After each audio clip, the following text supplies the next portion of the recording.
Welcome to Everyday Happiness, where we create lasting happiness in 2 minutes a day through my signature method of intentional margins, creating harmony between your to-dos and your priorities, happiness science, and musings about life.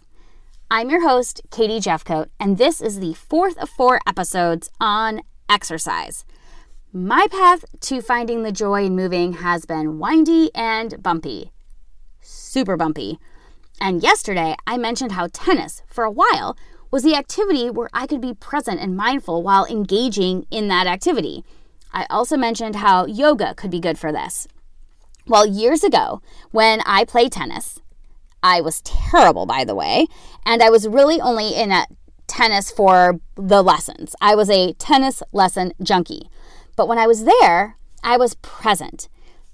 Mostly because I was scared to death to look away for one hot second and get a tennis ball to the face. So there I was, following the ball, watching each bounce without another thought in my mind. And I wonder, what is that movement activity for you? What is that activity that you can get lost in?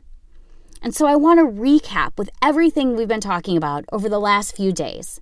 We know exercise is healthy. It's good for our mental health and our physical health. Exercise is about reframing, and I've decided to change the way I talk about exercise and now call it movement. So movement, formerly known as exercise, for happiness can't be about fixing something. We need to change our mindset between movement and that dark urge to change our body. And finally, today, we talked about being present and mindful in whatever movement we choose and to have gratitude for our body exactly as it is. Tennis is my story. I invite you to find what works for you and let me know. I'm so curious what works for people.